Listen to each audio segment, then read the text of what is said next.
Welcome to LOA Today. Walt and life coach Linda Armstrong here. Today is Friday, October the 19th, 2018, 4 p.m. Eastern Time, your second daily dose of happy for the day and last for this Monday through Friday work week. But I'm sure you're all looking forward to the weekend like I am and Linda is. And I mean, that's what Fridays are for, right? TGIF, looking forward to the weekend. How you doing, Linda? I'm good. Good is good. Eager for our show? All right. Well, we've got a challenging topic I decided to kind of try to tackle today. All right. And let me tell you what the background is of it.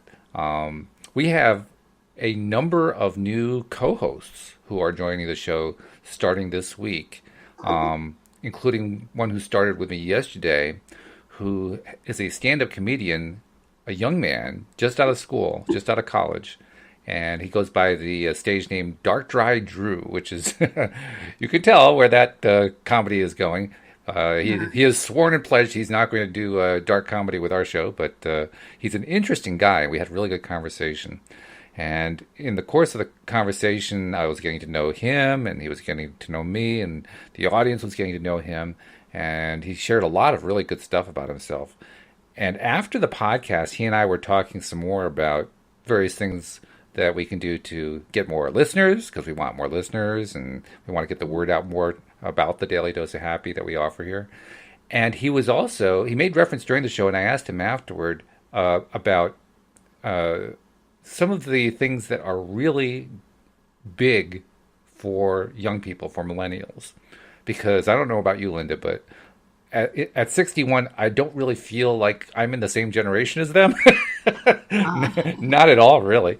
But I mean, I had such a great conversation with him, and I like bringing him on. And there's another woman we're bringing on Tuesdays that I actually did a first podcast with her on Monday to fill in for Patty. Her name is Alex King. She's a young woman, and we have a couple of other guys coming on who are fairly young, all in the millennial range. And I'm loving the idea of doing that because it provides a connection to the younger generations that I don't think we've really been reaching out to as well as we could. So I'm viewing this as a very good thing. Well, Drew was telling me what he sees as being the biggest issues from the perspective of young people. And he had two really interesting ones that he mentioned. One of them was lack of role models, which is really interesting. I don't know about you, but I kind of did a double take on that because, I mean, is there any generation that doesn't have role models, especially this one that's so technologically connected?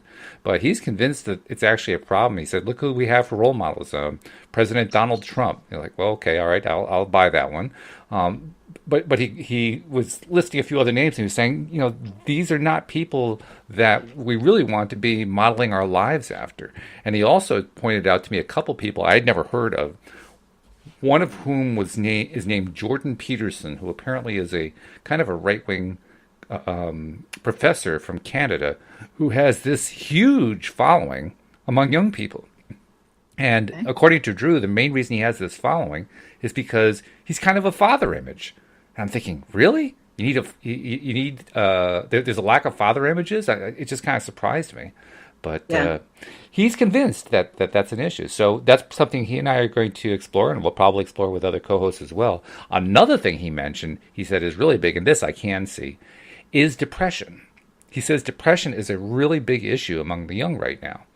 And he suggested that if we were to do some really cogent, tightly discussed topics or episodes on the topic of depression, that they could help build up our listenership and reach an audience that need that daily dose of happy, possibly in ways that even they didn't realize that they needed. And I'm intrigued by that. So I figured before I even got a chance to try it with him, I thought I'd try it with one of you guys. And since you're up next, I figured, well, let's see if Linda and I can do it together. So that's the impetus. That's where it's all coming from, if that's okay with you. Sure. Okay. Before we get started, I want to make sure I get our promos in. First and foremost, if you're not yet a subscriber to the podcast, to get all the good episodes that we do, and we have really, really great episodes that we do every single week, 11 times a week, please become a subscriber. It's really easy to do. If you're not really sure how to do it, we have instructions all written out with links, all very easy and clickable on the homepage of our website at loatoday.net. So just go there and make sure that you just follow the step for whether you're an iPhone user or an Android user or whatever. All the links are right there, and it'll just walk you right through the process. And then also, for existing subscribers and for new subscribers, we're also continuing to ask you to continue, for those of you who have been doing it, or to start, for those of you who have not been doing it, sharing on social media channels that you're listening to loatoday.net, because that is also another way that we are successfully right now reaching new listeners, and we're now trying to branch out in a variety of different ways to reach new listeners. In fact, Linda, I just this week started exploring and kind of experimenting with software that will enable us to broadcast the podcast episodes live as we're recording them, live streamed on Facebook. And indeed, Wow. yeah, Tom Wells and I did the first one this morning as an experiment, and kind of got a few of the bugs out. And I didn't really want to get it going for this afternoon because I had some things I needed to get done with it first. But yeah, starting next week, we're actually going to be doing a lot of live streaming on Facebook, which should be a lot of fun, first of all. And I'm hoping if we can kind of get connected to some of the law of attraction groups, maybe we can get more and more people who are listening interacting directly with us just by commenting, and we can respond to the comments and so forth on the live stream post. So there's another way. That's a great idea. Isn't that cool? Isn't that cool? Yeah. So yeah, we're doing some cool stuff here. So please become a subscriber if you're not already, and please share if you have done already for this particular show and for all the shows that we do, because every single time you do that, you help us reach more and more people to help them get their daily dose of happy. And with that out of the way, depression. Oh my God. What's that? I'm sorry. I said, oh my God. I'm actually, while you're talking about what we're going to be talking about, I was going through some cards and pulling them, and I just pulled a card, and it says, I don't even know what it's going to say about it. Mentors and role models. Oh, no kidding. Yeah. So we'll hold on to that. Okay. We'll get to that. Okay. I'm sorry. I was like, what? Well, actually, let's do that one first, because I really wasn't planning to get into great detail about mentors and role models on this show. But since you got the card up there, let's see what it says. Well, I mean, you're talking about these young kids needing, father images, right? Or, whatever it was you were just mentioning about that. Okay, so what this card says, I'll just read it to you, is for mentors and role models. And this is a deck from Sonia Choquette. Some listeners may know of her. She's psychic medium. Okay, so it says, if you've heard that being intuitive is a special gift only for the selected few, then you've been misinformed. Once you start paying attention to your vibes, you'll see that there are creative, artful, sixth sensory people all around, and they look normal except for one thing. They shine. So they carry a lot of light. If you hesitate to step out of the closet as a sixth sensory person, a lot of people are afraid to let other people know they have these psychic abilities developing within them. That's what this is about. It says, look for these mentors to inspire you to navigate the psychic highway with more confidence and ease. Seek out public people who demonstrate that being sixth sensory can indeed be graceful, creative, supportive, and fun. Role models for intuitive living are not that hard to find. They're people who are ethical, humanitarian, and spontaneous. Their auras sparkle, they laugh out loud, and their enthusiasm for life is infectious. They listen, follow their heart, trust their feelings, speak their truth, and act on their instinct without hesitation. And they encourage you to do the same. Ask them what their secret is, and inevitably they will say, I trust my vibes. So interesting because, if we want to get into how things are really developing and changing on the planet, more and more people are opening up to this intuitive side of them. And really anyone involved in law of attraction is opening up to that, whether they know it or not. Fair point. It's coming. Yeah. And especially the younger kids, they really are so much more tuned in and tapped in. I mean, kids being born now are like so psychic, but society might squash that. But as far as talking about depression, when you can start to really trust what comes from inside, that's how you start to crack away at this depression thing. Because depression is, in my mind anyway, a lot of times coming from looking outside of you to try to fit in and be like something that you aren't really. And that just makes you cave in more and more and more, because you're losing that connection with the truth of who you really are. Really, I look at it like you've given away through past experience. Sometimes it's because some traumatic thing that happened in your life and you can't get over it, and it's making you stay in this depression. When you start to trust your inner knowing and your connection to the things that I talk about with you every week on this show, your connection to guides and all that, you have help on those levels that can really help to make you wake up out of a depressed place. So I think it all ties in. I don't know. What do you think? I think it's a good point. I mean, we've talked often about how I'm becoming personally more and more aware and connected to energy. And yet I find many times that when I try to reach out for help to guides and so forth, from my perspective, it's like there's a blank wall and there's nothing getting through. and I can imagine there are probably other people who have similar experiences. So I know that that's one of the issues or sub-issues, I would say, that I would want to explore, where depression and other really deeply negative emotions are concerned, because if that's one of the things that we know from the teachings of the various people who are major teachers of the law of attraction, is that if you're in a really deep, dark place, you really can't easily get to that high-flying place. Your vibration is so low that you can't even see it at times. I mean, it's just like way out of reach. So maybe that's part of the discussion right there, is how do you reach into that inner being and connect when you're feeling so low? Yeah, well, first of all, I think you just have to kind of open up to the possibility, right? And a lot of times for people, it's like saying, yeah, all right, maybe it's true, maybe it isn't, because then you're not, that's like looking at it through this form of detachment, where sometimes when you're wanting to make the connection or hear some answers, you want it so bad that creates resistance around it because you're afraid you're not going to get it. Mm-hmm. Sure. So it's a tricky thing.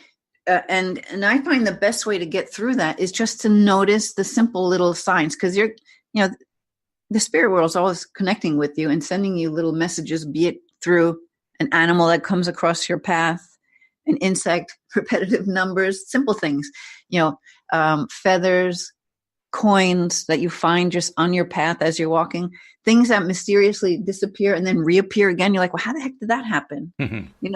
Like I swear I put it down there and now it's gone. Right. This is spirit working with you. So where am I going with that?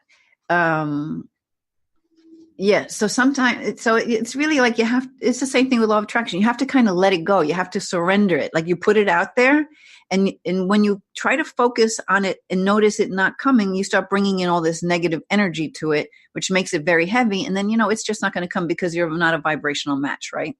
So just like you were just saying, when you're already in a low place, it's hard to just come out of it. So that's why you do baby steps, and sometimes really, from that place when you feel like, well, nothing else is working, it's sometimes easier for people to make that shift because they're like, yeah, all right, maybe there's angels and they can help me.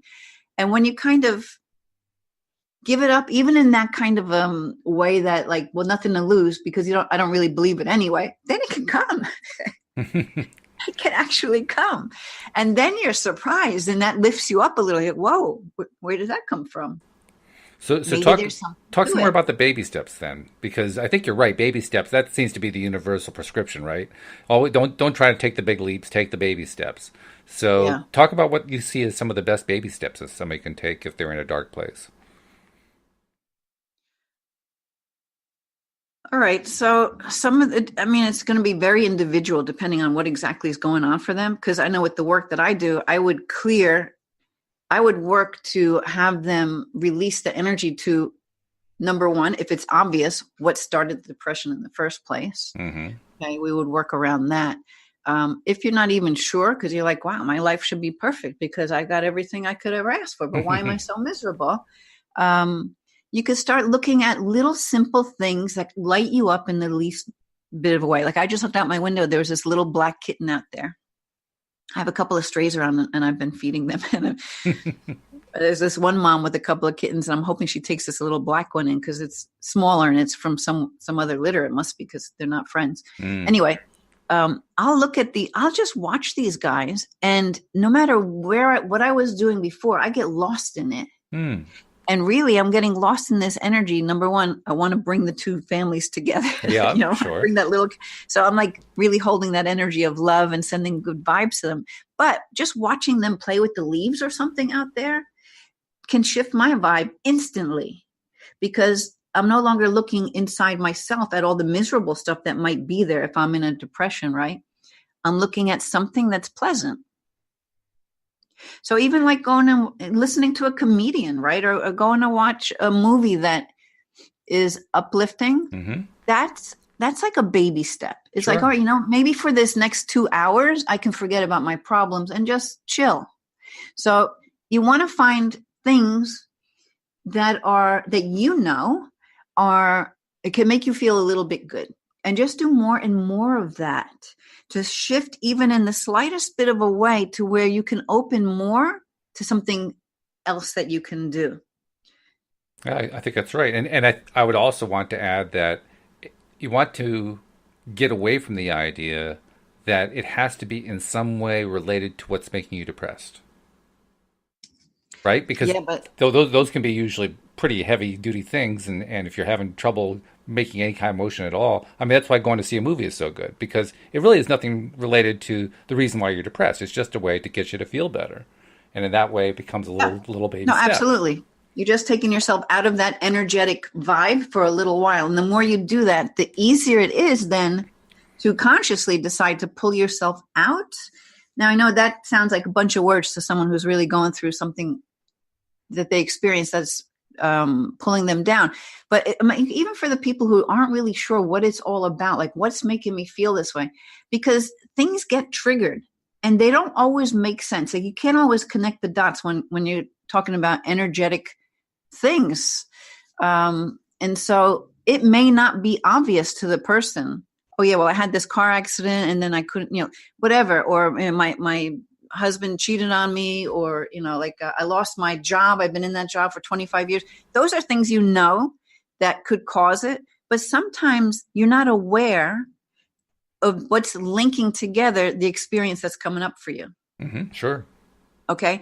And that's why it helps to go to someone who is more intuitive, because sometimes, we just hook into some image that means something to that. I have this all happen all the time. It doesn't matter what the person's going through. It might not be a depression, but I'll say, I don't know, I'm getting this vision of a little blonde little boy, and he's on the beach and he's getting in trouble, whatever, Yeah.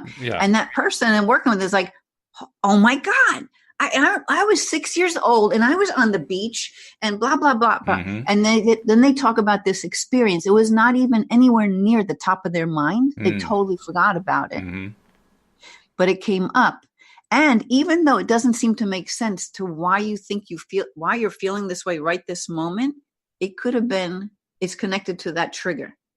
Okay. So it's kind of hard to explain because most people want to be logical and connect the dots. Sometimes you can't connect the dots. There's just something similar about the experience that is bringing up this lower emotion. And let's talk about the idea of a trigger too, because that has a very specific meaning, I think, particularly where this is concerned. I mean, it's literally the triggering of feeling down, isn't it? Well, it's like some experience is called up to the surface in your subconscious mind. Okay. You're not aware of this.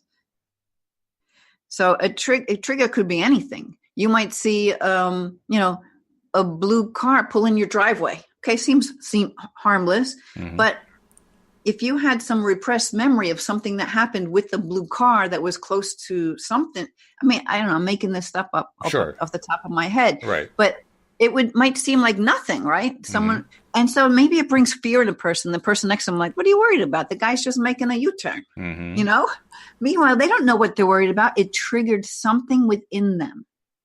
Because there's an association. I mean, that's why it's not so easy to just dissolve it. Because I don't know what all the therapies are that are out there to help it, but they don't always consider the energetic component and how it doesn't always make sense to something that you can consciously remember happening.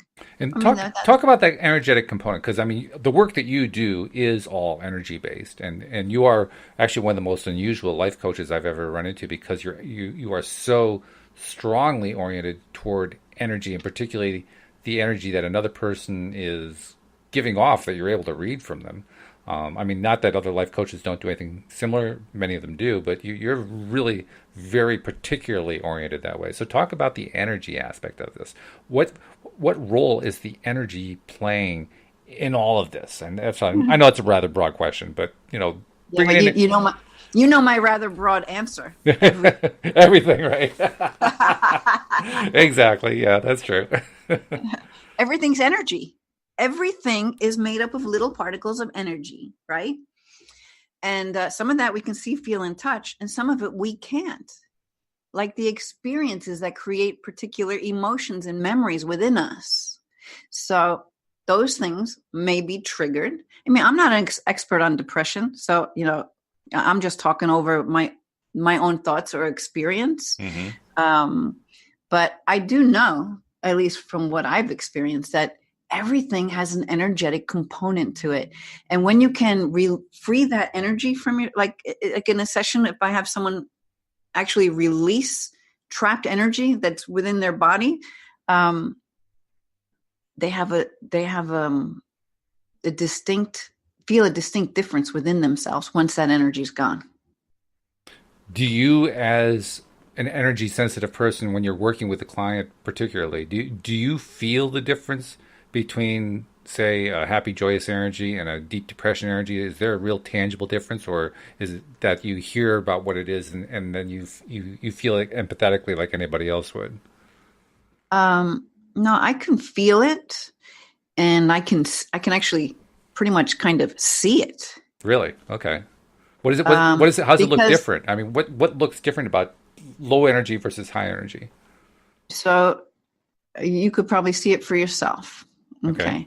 So picture your wife when something went wrong that really threw her off, and see what she, in her mind right now, see how she may look and how she may carry herself. Okay. And now picture her when something great just happened. She just closed a whole bunch of new clients and everything's running smooth. Mm-hmm. And picture how she looks. Mm-hmm. Yeah. Different? Can you see a difference? Well, I see the difference in the way she's smiling versus frowning. I'm not sure if I see an energy difference. Maybe okay. I do. You probably do, because their whole body will show the energy, and their eyes, for sure. You can see it in their eyes. Okay. You look into the eyes of someone who, even if they're smiling, you can see behind it that there's really something going on for them. Well, I don't know. Maybe I pick it up in a different way. I'm just trying to. But I'll tell you this: when people leave, after I see them, especially when, I could just see a difference in their whole face and their whole demeanor. It's almost like they're glowing, whereas before it was like they were like behind a shadow or something like that. Yeah, okay. So, and I can understand that. I mean, sometimes we'll attribute that to body language, but there is sort of a glow that people can give off when they're feeling really good that they aren't giving off when they're not feeling really good. And that I can pretty easily see, I think. And I kind of suspect most people can see that. Yeah. And how about when somebody's putting on a good face, but you can just sense there's something not right beneath it? It feels fake, right? Okay. So you're sensing the energy. Okay. And you can see a difference. So maybe too, because I can also kind of feel it while I'm working with them, and I can feel the energy when it releases. So it might not be a good example, but I think I know that everybody has the ability to do the very same thing. They're just not aware of it. Okay. So what's happening now is that the energy on the planet is really raising and shifting, and so are we. And so we're trying to catch up to it. So even especially right now, some people might feel more depressed than usual, or not understand why one day they feel good, the next day they don't. It's just part of this whole shifting of energy, and your body's trying to keep up with it. So it goes through struggles along the way. So I take it, I mean, I'm going to guess here, pretty easy guess. You're sensing this energy, this global or this planet-wide energy increasing. What does that seem like to you? How does that feel? Sometimes it doesn't feel good because, I mean, while it's all happening, just like every time you get a cold or you're sick or something, that's just energy that has been trapped within you that's releasing. I don't care what anybody else wants to call it. You're having some sort of a release that's going on, or a shifting in energy. And it could happen in many weird ways. I mean, I've had some really weird things happen to me before, and good thing I knew that there's probably nothing scientific, medically wrong with me. Mm-hmm. I even wound up in the emergency room one time just to check it out, just in case. But I knew what was going on. But you're not going to be stupid about it, Right. So, yeah. So I'm going off on a little bit of a thing there, but No, that's all right. Go ahead. all right. So I mean, because stories are what make it interesting anyway. So yeah, go ahead. okay. So being that it's coming up, I guess there's a reason for that. So I'll go with it.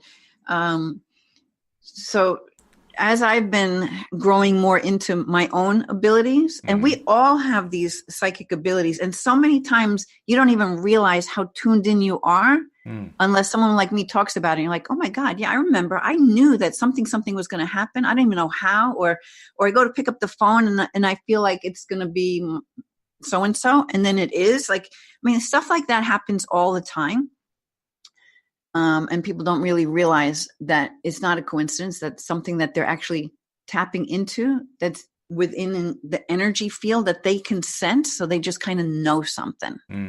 Right. So that's a little different. But this thing with the energy of the planet changing. And so as I've been evolving and growing into like I did start out just strictly doing law of attraction coaching, but one thing led to the other. Next thing you know, I'm doing this energy work. Right. It just evolved. But I was going to tell you one particular thing. Actually, these two things happened right close together. And it was the night before my husband had to go to Africa for a world tournament. Wow. Because we have a karate school. Mm-hmm. And that night before he leaves, I'm just doing my usual stuff and I get up to walk somewhere. And all of a sudden, I had to sit down. Like I couldn't move. I just fell to the floor. I didn't fall to the floor. I just dropped myself to the floor and I sat there because my eyes were independently moving in many different directions at the same time. You know how normally your eyes go together, right? Yeah. You look to the right, you look to the left, you look up, you look down. No, they were looking in every direction separate from each other, like on their own. That would be very disconcerting. That would be rather frightening, actually. So I had to sit down because I couldn't walk, right? So I call my husband. I'm like, Gavin, look at my eyes. My eyes are going in like many different directions at the same time. And I'm looking at him, right, saying this. And he's like, no, your eyes are looking straight at me. I'm like, no, they're not. You're moving in every different direction at the same time. They're going crazy. I can't even stand. He's like, you're looking straight at me. They're both looking straight at me, right? So I'm like, okay. So I just sat there for a while and I was just breathing. I'm like, whatever this is, it's going to pass. This is probably just some kind of attunement of some sort. And I don't know what it is. But so then that passed. And he's like, Linda, you were looking, your eyes weren't moving. They were just looking right at me. I'm like, okay. So we called up some doctor friends because he's leaving for Africa the next day. Right? Yeah, I'm like, right. well, here I am. Now my eyes are going wacky and I don't know what's going on. So I called this one doctor friend of ours who works in the ER. And he's like, so he told me different things to look for. And we were checking this stuff. And it seemed like, because I've never heard of anything like this, but it doesn't seem like anything medical, that it's not like a detached retina and it's not like this and that and the other thing. So I'm like, okay, that's good. Well, after that, my husband goes to Africa. A couple of days later, I'm at a store and all of a sudden I feel really kind of dizzy. I'm like, oh, okay, I better get in my car and go home. But when I got to the car, I'm like, well, no, maybe I can, because I was shopping for some stuff and I wanted to get a lot of things done, right? Right. I'm like, I'm just going to go across the street and I'm going to just check that one store and then I swear I'll go straight home. But I get to that parking lot and I couldn't get out of my car. I'm like, okay, wait a minute. Something's really not right. I'm like, let me try and drive home. And I couldn't do that. I did like a little U-turny thing. And I pulled in a parking lot and I think I had my son come and, oh, no. Yeah. Okay. So I just sat for a while and I just waited till it passed. I drank I had water with me or something like that. And then I was okay. And I went home. Then the next day I'm still on this shopping quest because I don't know what I was doing. I had some kind of project I was working on and it happened again. And I'm like, oh boy, this is really weird. Mm. So I did get on the highway to try to turn around to go home, and I realized there's no way I could drive. So I pulled off into a parking lot. I called my son, and there was an urgent care real close by. And I'm like, I'm going to that urgent care. I don't know what's wrong, but something's wrong. I can't drive. Mm. So I go to the urgent care. They're checking me out. They don't find anything wrong with me. Mm-hmm. And they're like, but let's play it safe. And they send me in an ambulance to a hospital. My son meets me there, and they're doing all these tests, and they're not finding anything. They do one test and like, oh, we got to better do a CAT scan or something like that. We saw something unusual in your blood markers. I don't know what it was. I'm like, all right. Mm-hmm. At the time, I'm thinking, well, I'm telling my husband's not here. My son is there. I'm like, listen, don't worry. Whatever this is, whatever it's meant to be, I'm okay with it, and we'll just deal with it. I had a feeling it was nothing, but it's good to check it out. Sure. My brother came because he's like, he didn't want my son to have to deal with this whole thing on his own while my husband was away. Mm-hmm. And turns out a couple hours later, they let me go. Nothing wrong with you. Okay.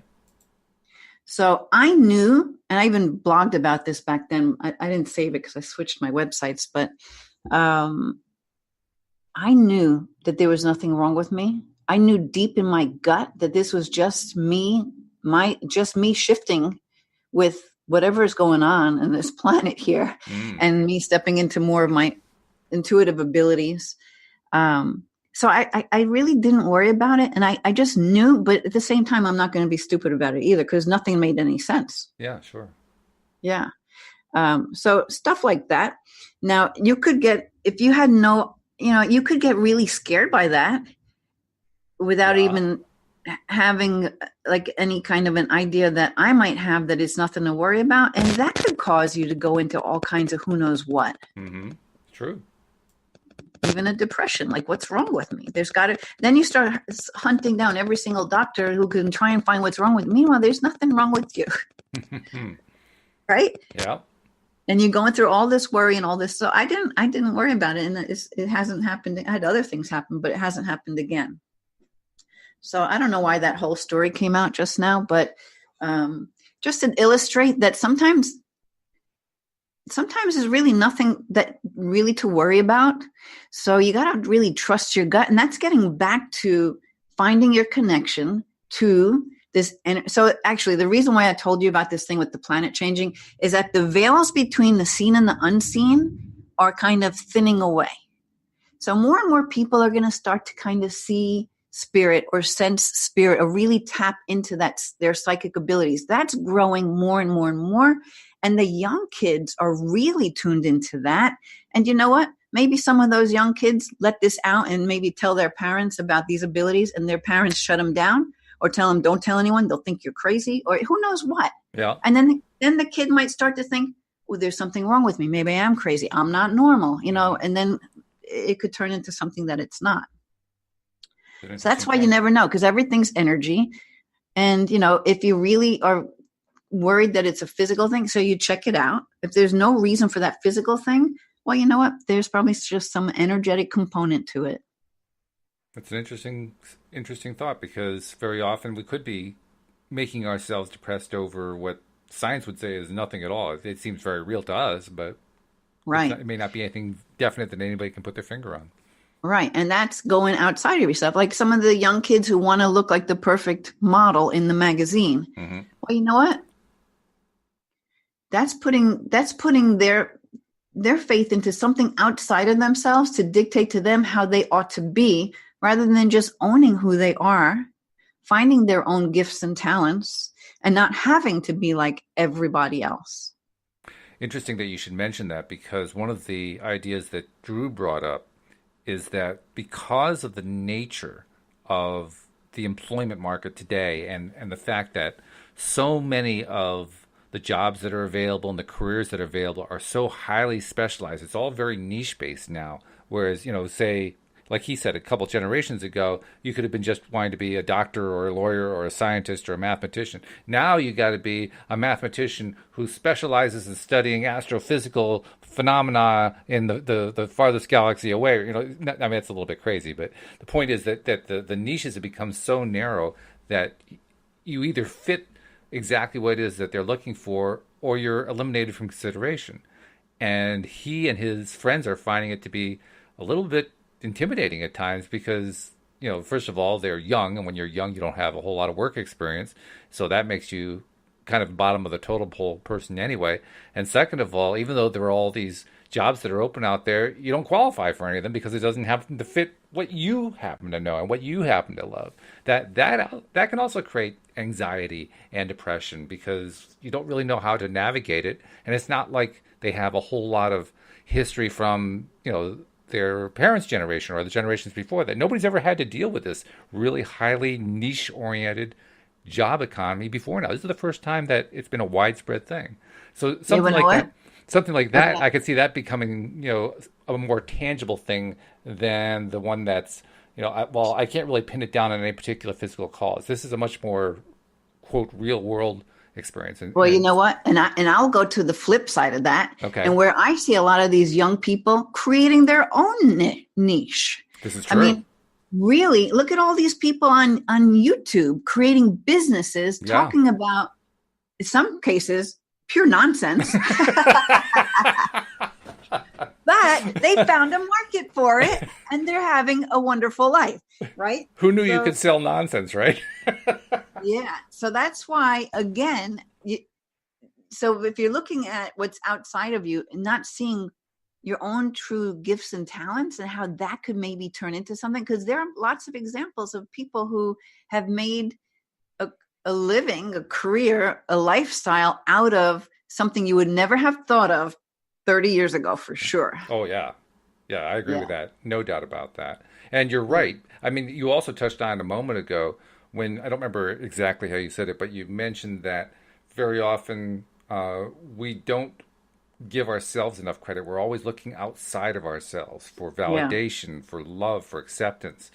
And I see that a lot. I see it on the Facebook groups, the Law of Attraction groups on Facebook, where a lot of young people come in asking very basic questions about the law of attraction. Some of them come in just, they've got some issue going on. They have no idea how it's going to relate to law of attraction, but they figure, well, I'll try it here, see if anybody's got an answer. And then they'll spill their guts about how their dad's paying them no attention, and their lover just left them, and they just lost their job, and nobody loves them. And it's just like this, endless flow of all the different ways that people in their lives are not treating them well, or not loving them, or not respecting them, or not this or not that. And you read enough of it, and you begin to realize these people really have no idea how to reach within inside themselves to find out what they think about themselves, and to love themselves, and to appreciate themselves. And that's what I was thinking of when you mentioned that. And that's a perfect example of something we've talked about, I think, a bunch of times, and how the outer reflects the inner. Mm-hmm. Mm-hmm. So if people are not appreciating them, they're not appreciating themselves, because once again, they're looking outside of themselves for their answers. So I think a lot of with this big changing of the energy and all is that people are going to start getting more and more in touch with their inner parts of themselves to guide them, and not giving their power away to those things that are outside of them that might dictate, no, this is the way you're supposed to do it. But they might have a better way to do it. And if they don't trust themselves, they'll never let themselves go there and explore that.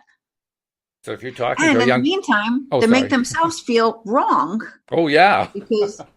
because someone else said, nobody does it your way. This is how you have to do it, right? Mm-hmm.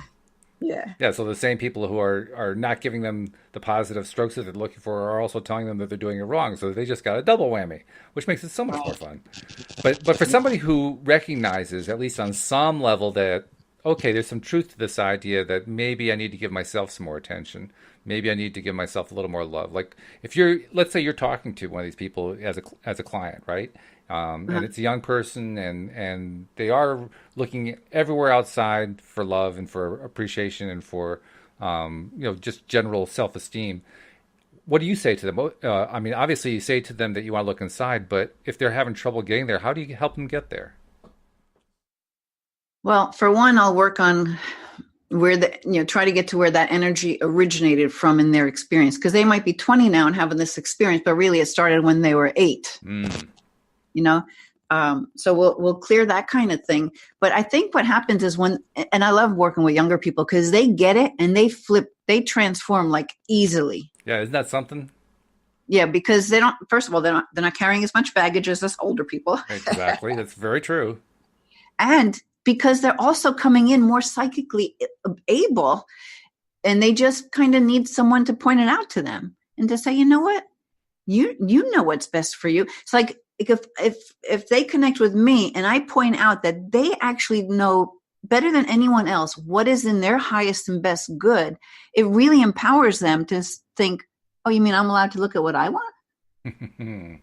Or possibly my way of doing this is innovative, or works for me, just because it doesn't work for that person, and their thing certainly doesn't work for me. So they start to maybe look at it from their inside perspective instead of giving it all away out there, to their teachers. And yeah.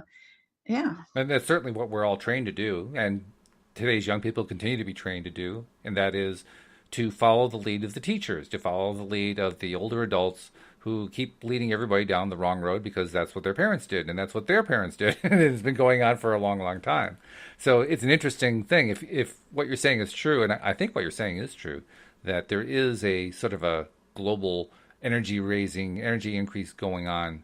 And in the process of that energy increase, we are exploring and discovering more and more intuitively or psychically or through some other sensory similar experience. I'm not sure how else to describe it.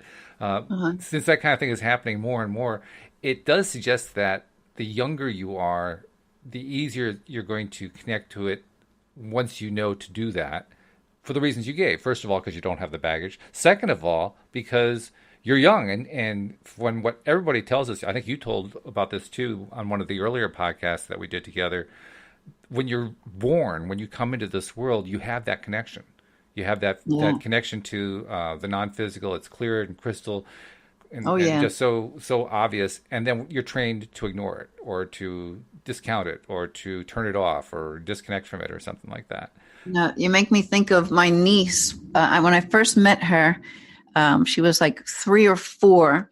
Now, this is on my husband's side, she would talk about her parents who live 3 blocks away. I mean, a lot of times kids come in and they still have past life memories that they're still connecting to because they haven't let that part of them go yet, or it hasn't been squashed out of them. Now, fortunately, my brother-in-law and his wife were already tapped into this kind of way of being. In fact, his wife teaches young kids on a whole outside of the public schools in a whole different way that really empowers them to all of this stuff, to know that they are special and that they have their own way of being. And I think even within the public schools, every now and then you see these teachers who really honor the student as an individual and not have them try to fit the mold of everything else. I mean, actually, with my son, his teachers were even that way as well. Mm-hmm. Not all of them, but some of them. Yeah. And you're right. There are more and more. I mean, despite there's a lot of forced uniformity in the overall school system these days with all the standardized testing and all that kind of thing.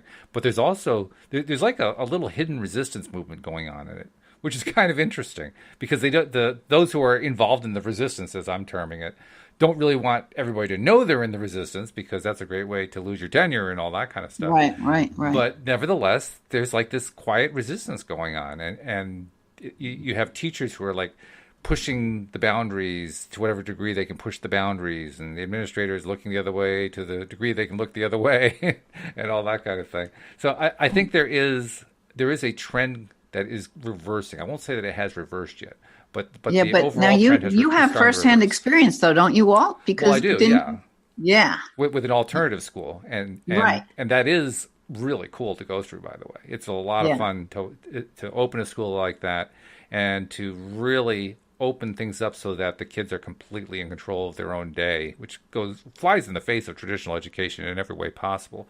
But when you do that, watching what the kids do, the best part, the funniest part actually, is when you first open a school like that. Now, for people who don't know what I'm talking about, this is what's known as a Sudbury Model School.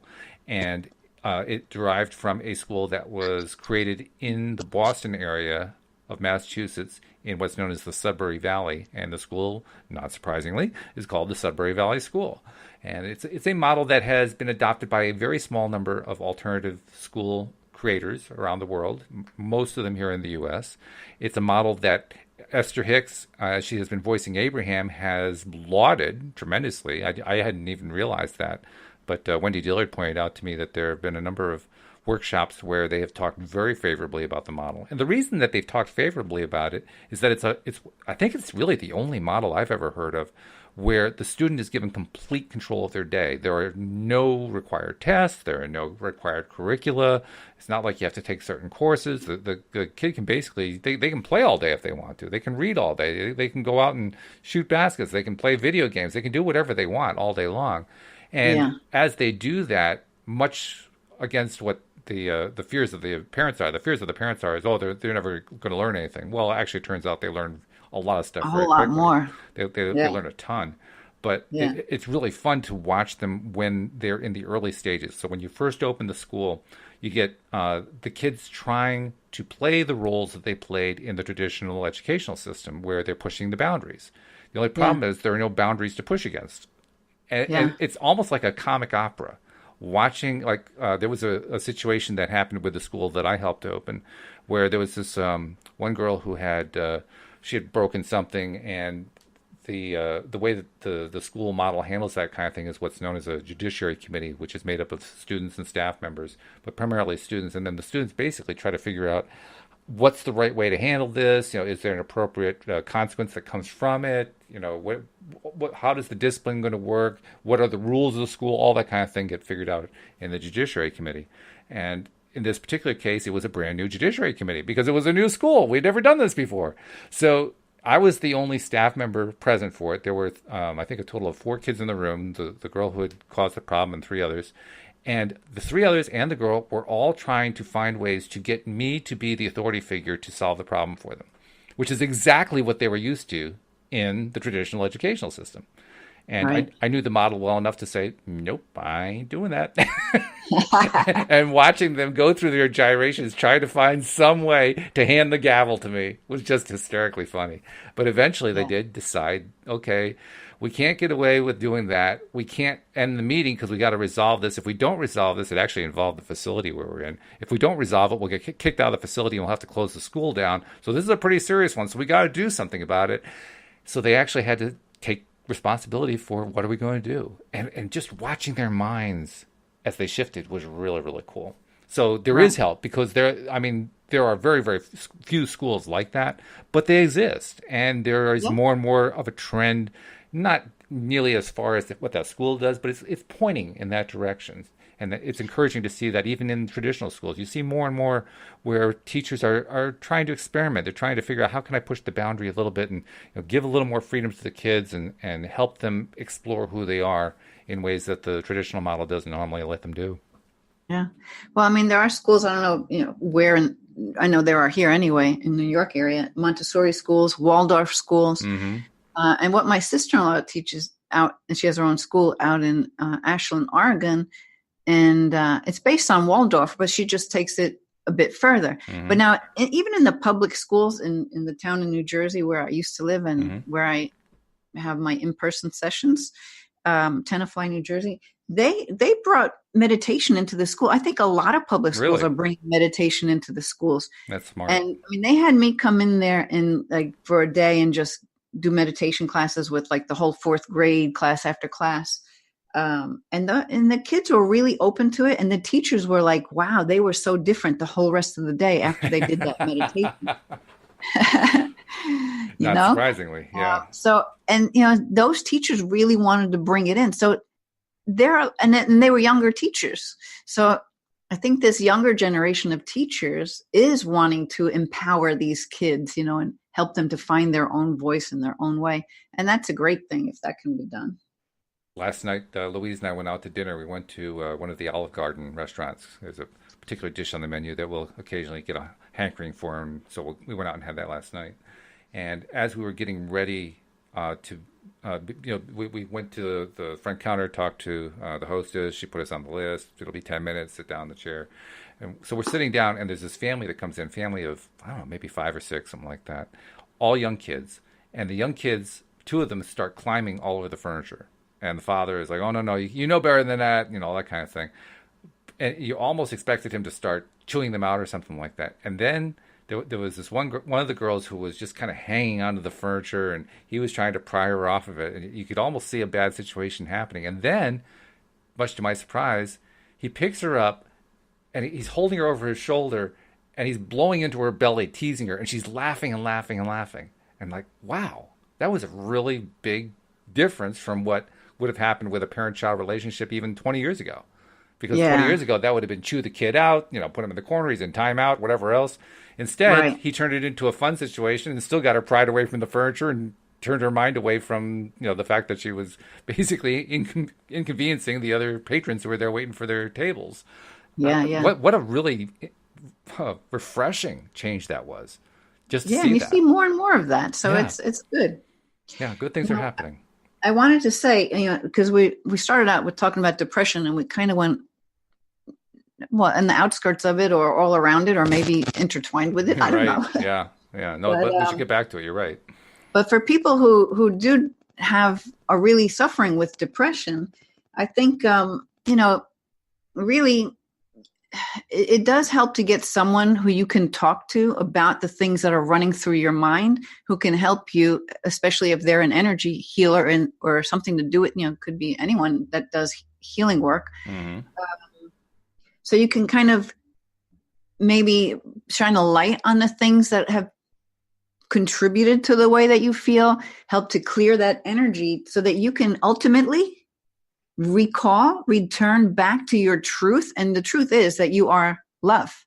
So if you're depressed, you're just so pulled away from that energy, your true energy, which is this higher vibration of love. I mean, that's how, remember you mentioned that in the beginning. You come in here as a child, right? Little baby, this little bundle of love. Mm-hmm. That's your true nature right there. Yeah. That true nature, it may be trained out of us, but like you've been saying, the fact that this global vibration raising is happening, and is happening for kids who are, or for young people who are so recently kids, that vibration isn't so long ago. That experience of being in that pure love place that they were in when they were very, very small isn't so long ago. And so it's much more in reach than it was. And it's really going to be interesting to see what happens as the next generation comes up. The ones that are currently, in elementary school, the ones who are really, really close to it. Because if this shift is happening, and you're not the only one I've ever heard this from, so I think it really probably is happening. And sometimes I even think I actually can sense it. So that kind of reinforces for me. So if it is happening, then that generation, the elementary kids, we should be expecting some pretty interesting stuff coming out of that, because it means they're not going to get so completely divorced from that connection like everybody else has up until now. Well, they're coming in equipped for it, or for the changes already, or they wouldn't be being born now at this time. We're all a part of this big change. You choose to come to your life when you choose it. There's no accident. Even if you think you were an accident, your parents didn't plan you, there's no accident. It's exactly how it's supposed to be. And these young ones just are more tapped in and tuned in to these changes that, that we weren't aware of 50, 60, 70 years ago, 100 years ago. So you would subscribe to the idea then that these very, very young ones are going to find this to be a much more seamless transition. Yeah. And actually, how many times have you given a computer or some kind of electronic thing to like a 3-year-old and they figure it out in 2 minutes? Oh yeah. That's very common now. They just come in knowing.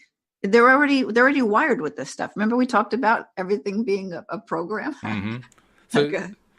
So this is probably an unfair question because I think I know the answer, but you buy in, you subscribe to the theory that knowledge is not only generational, but it's throughout the human race. I mean, each generation basically captures all the knowledge that was acquired by the previous generation, and they may not know it consciously, but they're all tapped into it. I guess you could look at it that way. Yeah. Because if that's true, and I'm seeing more and more evidence that suggests to me that it is true. If that's true, then, well, first of all, it explains why it is that every generation seems smarter than the last one. Yeah. So then let's go. Let me just say it's because it came in. So energetically, they're coming in already tapped in with the knowing of this new way of being. Mm-hmm. They can already figure out this electronic age because that's the energy that we're holding, Mm-hmm. is this ability now to do things this way. Yeah. They come in just knowing it. You don't have to teach them. You really don't have to teach them barely anything. They just know.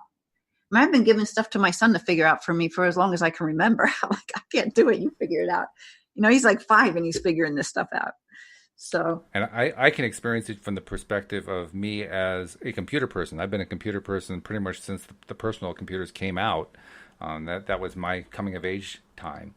And today, there are some things happening in the computer world. Up until this point, I've pretty much been able to keep up with everything. Nothing really surprised me. But the latest thing that has come out in the last few years is what they call quantum computing. Maybe you've heard of it. And I have read on it. I have heard about it. And it's the first time I've run into a technology where I have no freaking idea what they're talking about. yeah. That shows how fast the whole thing is moving along. It's actually surpassed my ability, and I was one of the earliest adopters of it.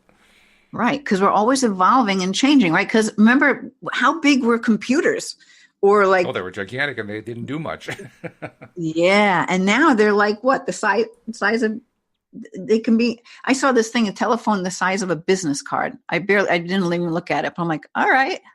The computer that ran the Apollo 11 mission to the moon, that took the astronauts to the moon and back, would today occupy a small, tiny space in an Apple Watch.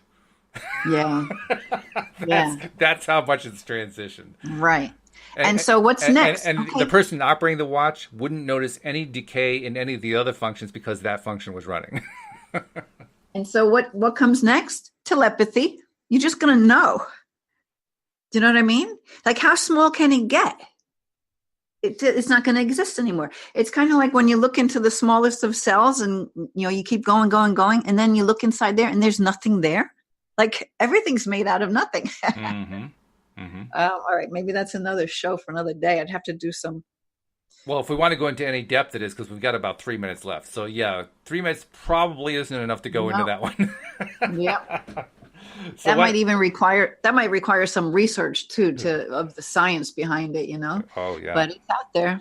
Yeah. Well, telepathy. I mean, well, I won't even go there because as soon as I start going there, we're going to start talking about it. We're not going to have enough time. So let's just rewind it a little bit and just try to do a little summary here. If you're fighting or dealing with depression, I think the primary message that I'm hoping people take away from this podcast is, first of all, you're not alone. Second of all, it's not the end of the world. You really can overcome this. Absolutely. We've described some of the processes that you can do here. There are actually a lot more. Tom Wells and I talked about quite a few of them during the morning podcast too. So you might reference that one. And I think we're going to do some more on this topic because I'm going to do it with a number of the different co-hosts and get the different perspectives, because every single perspective brings new ideas and new insights about how to deal with it. It is a very prominent thing. I did some research to find that depression is actually more prevalent now than it has been in the last 100 years or so. So it's an important deal, and we'll continue to discuss it and find ways for people to get around it. In the meantime, Linda, I want you to tell people, let's say somebody wants to reach out to you, they like your particular approach to how you can help somebody overcome depression. How do they reach out to you, and what can you do to help them? They can go to my website, lovemylife.coach. They can connect with me in many different ways on that website. It explains all the different ways that I can help them. So that would be great. They can go to my YouTube channel too. Just search Linda Armstrong Energy Healer, and you can see the different things that I talk about there. So yeah, I'm always accessible. Yeah, you're doing a lot with YouTube, aren't you? I've actually been thinking we should be doing more with YouTube. I mean, we post our episodes there, but Drew was convincing me that I ought to be taking the episodes and taking like the juiciest chunks of each one and putting those out as its own little 10-minute deal and so forth. Oh, yeah. Yeah, I think that's a great way to grow your audience. I'm meeting a lot of new clients just through that because they get to know me. Right. Yeah. And then they feel comfortable with actually, agreeing to work with me. Sounds good. All right. Well, Linda, it's been a pleasure. I hope you have a great weekend, and we'll talk to you next week.